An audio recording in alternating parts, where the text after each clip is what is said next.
Constituição da República, artigo 7º. São direitos dos trabalhadores urbanos e rurais, além de outros que visem a melhoria de sua condição social. Inciso 7. Garantia do salário nunca inferior ao mínimo aos que percebem remuneração variável.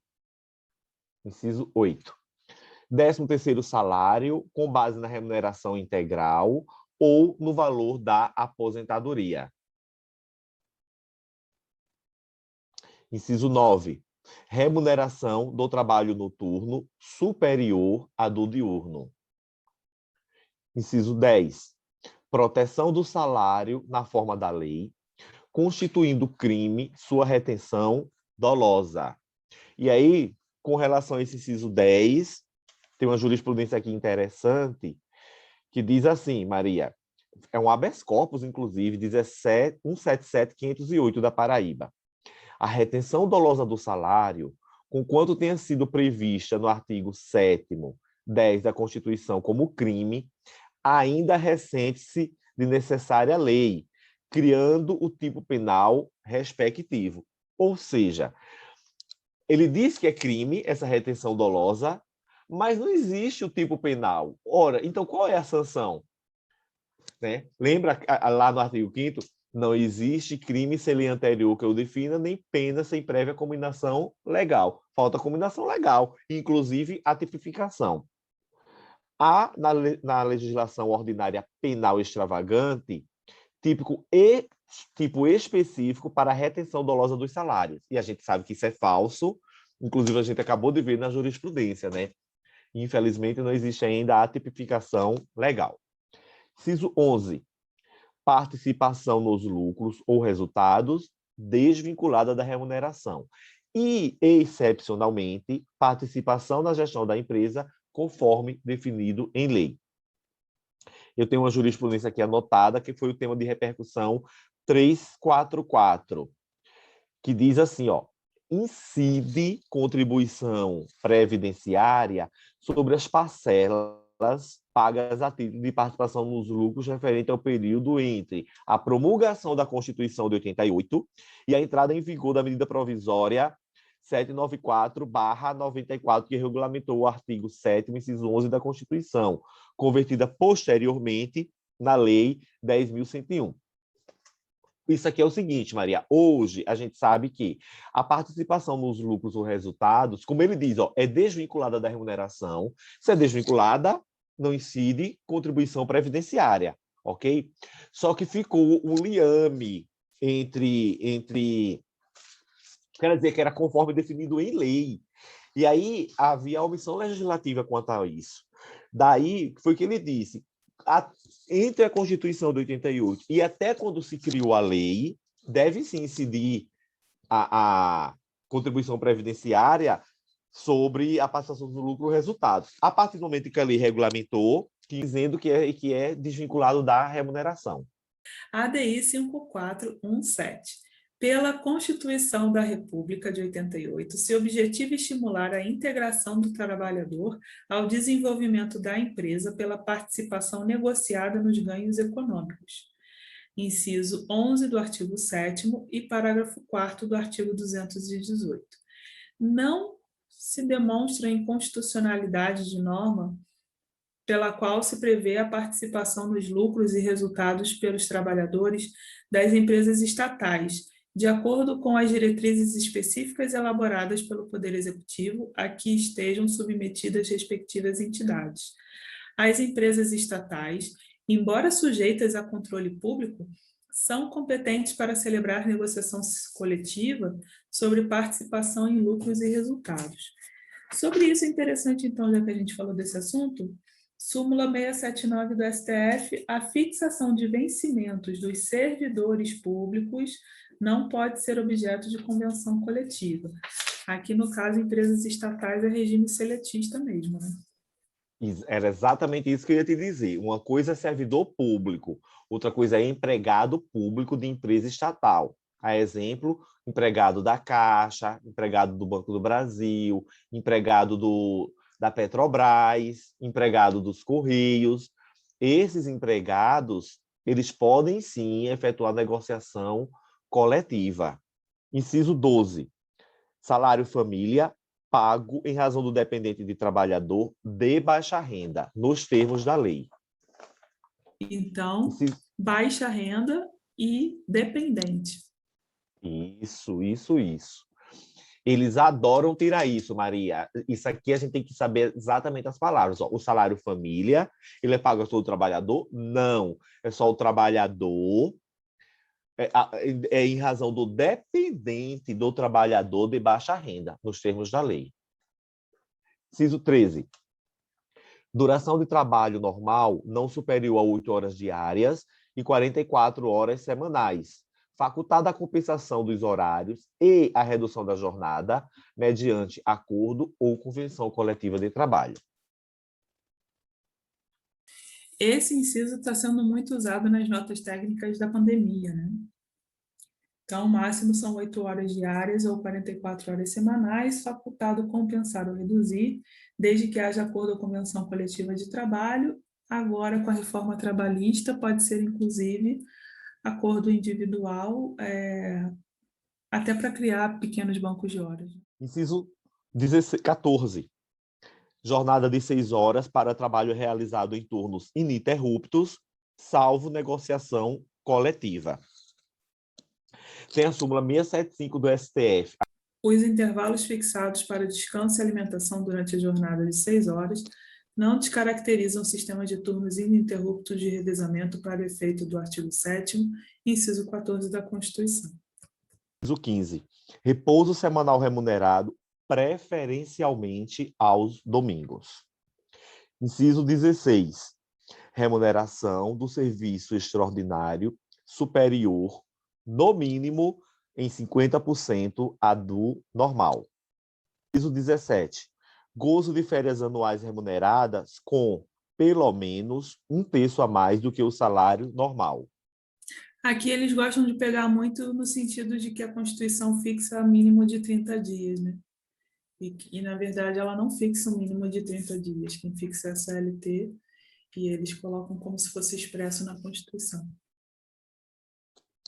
Exatamente sobre isso, eu tenho uma questão aqui, essa questão dos dias, que diz assim, ó, são direitos dos trabalhadores urbanos e rurais previstos expressamente no artigo 7º da Constituição da República, o gozo de férias anuais remuneradas de 30 dias, com pelo menos 1/3 a mais do que o salário normal. E incorre no erro perfeitamente como tu falaste. A Constituição Federal ela não fala na quantidade de dias. E isso foi trazido ao nosso ordenamento pela legislação infraconstitucional, no caso, a CLT. O que a Constituição fala é que ela tem que ser remunerada com pelo menos 1/3 do salário normal. Okay? Tema 985. É legítima a incidência de contribuição social sobre o valor satisfeito a título de terço constitucional de férias. É interessante porque até então seria uma parcela indenizatória, né? Não teria natureza salarial o terço de férias. Então, quando incide contribuição social, então a gente também pode prever a incidência de imposto de renda. Provavelmente vai ter alguma decisão nesse sentido. Não, Maria, imposto de renda sempre incidiu, mesmo ela sendo de natureza indenizatória, porque quando a indenização não constitui renda, sempre incidiu, o que eu achava um absurdo, porque, por exemplo, na minha indenização de transporte não incide, porque tem caráter indenizatório, mas no 13º, lamentavelmente, no terço de férias, lamentavelmente, sempre incidiu o imposto de renda. A questão do INSS é que não incidia, tinha uma discussão se incidiria ou não. Inciso 18. Licença à gestante, sem prejuízo do salário e do emprego, com a duração de 120 dias. ADI 6327. Mães e bebês que necessitam de internação prolongada. Necessidade de extensão do período de licença maternidade e de pagamento do salário maternidade no período de 120 dias posterior à alta. A alta é o momento aguardado e celebrado, e é esta data final que inaugura o período abrangido pela proteção constitucional à maternidade, à infância e à convivência familiar. Omissão inconstitucional relativa nos dispositivos impugnados, uma vez que as crianças ou suas mães que são internadas após o parto são desigualmente privadas do período destinado à sua convivência inicial. Premissas que devem orientar a interpretação do artigo 7º, inciso 18 da Constituição, que prevê o direito dos trabalhadores à licença à gestante sem prejuízo do emprego e do salário com a duração de 120 dias. Logo, os 120 dias devem ser considerados com vistas a efetivar a convivência familiar, fundada especialmente na unidade do binômio materno-infantil. O perigo de dano irreparável reside na inexorabilidade e urgência da vida. A cada dia, findam-se licenças maternidades que deveriam ser estendidas, se contadas a partir da alta, com o respectivo pagamento previdenciário do salário maternidade, de modo a permitir que a licença gestante tenha, de fato, o período de duração de 120 dias previsto no artigo 7º. Inciso 19. Licença paternidade fixados nos termos da lei. Que a gente sabe que aos empregados seletistas são 5 dias corridos, ok? Pelo ADCT, beleza? 20. Proteção do mercado do trabalho da mulher mediante incentivos específicos nos termos da lei. 21. Aviso prévio proporcional ao tempo de serviço, sendo no mínimo de 30 dias nos termos da lei. A gente, quando fez a outra leitura, chegamos à conclusão de que, a partir do 11º dia, do 11º mês de trabalho, ele já tem direito ao aviso prévio, porque o aviso prévio ele integra o período do contrato, ok? Então, 11 meses de trabalho e mais um referente ao aviso prévio, os 12 meses de contrato de emprego, ok? Já são 33 dias. Perfeito. Inciso 22. Redução dos riscos inerentes ao trabalho por meio de normas de saúde, higiene e segurança. Súmula 736 do STF, compete à Justiça do Trabalho julgar as ações que tenham como causa de pedir o descumprimento das normas trabalhistas relativas à segurança, higiene e saúde dos trabalhadores, mesmo que envolva servidores públicos, terceirizados da administração pública, seja lá o que for, relativo à administração pública. Inciso 23. Adicional de remuneração para as atividades penosas, insalubres ou perigosas na forma da lei. Súmula vinculante 4 que a gente já tinha comentado. O salário mínimo não pode ser usado como indexador, mas é usado até hoje para insalubridade. Você sabe, Maria, que até hoje não tem uma legislação pertinente às atividades penosas. Salvo engano, no serviço público, é considerada atividade penosa aos empregados, por exemplo, aos servidores, por exemplo, da Polícia Federal, que trabalha em área de fronteira. Acho que o pessoal da saúde também, que trabalha em área de fronteira, mas isso não tenho certeza do que estou dizendo. Parece que é adstrito a servidor público.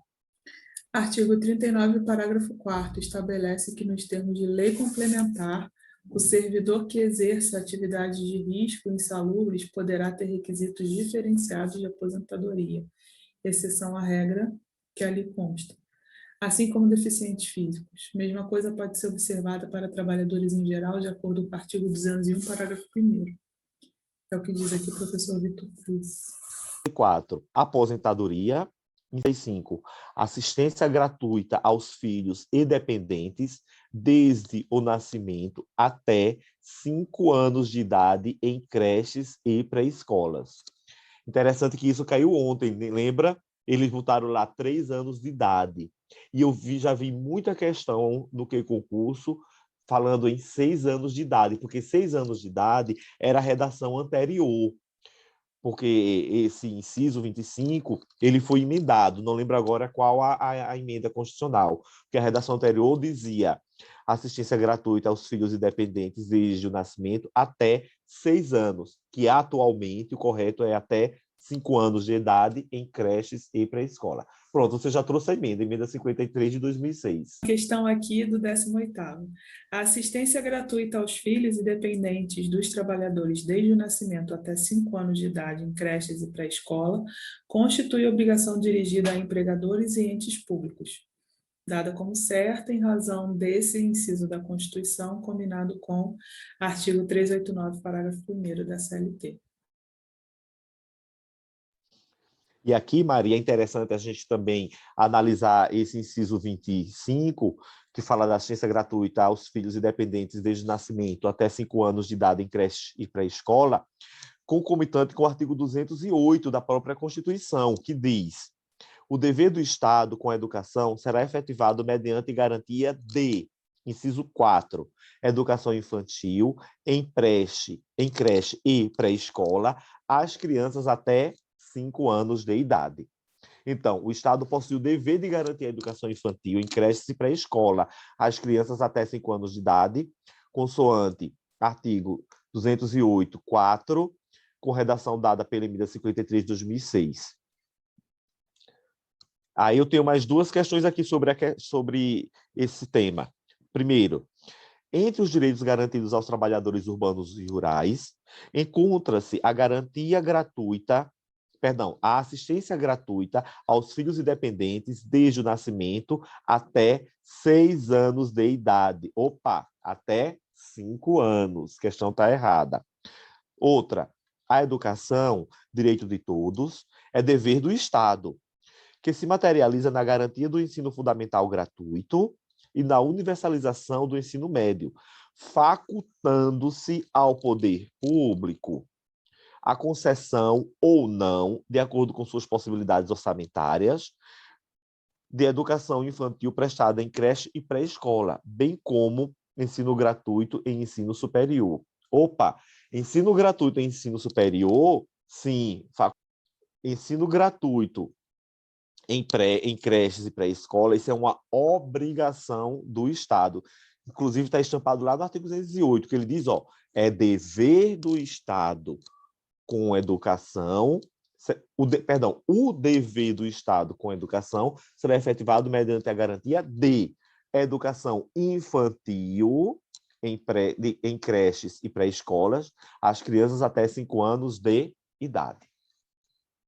A Lei 8.212/91, que ele diz assim, entende-se por salário-contribuição, parágrafo 9º, não integram o salário de contribuição para os fins desta lei exclusivamente a linha S, o ressarcimento das despesas pelo uso de veículo de empregado e o reembolso creche pago em conformidade com a legislação trabalhista, observado o limite máximo de 6 anos de idade, quando devidamente comprovada as despesas realizadas. Aqui a gente tem que ter cuidado, Maria. Uma coisa é a assistência gratuita aos filhos e dependentes do nascimento até 5 anos de idade em creche e pré-escola, dado que é dever do Estado essa educação em creche e pré-escola até 5 anos de idade. Outra coisa é o ressarcimento com as despesas escolares para crianças de até 6 anos de idade, ok? Que está lá na Lei 8.212, para não confundir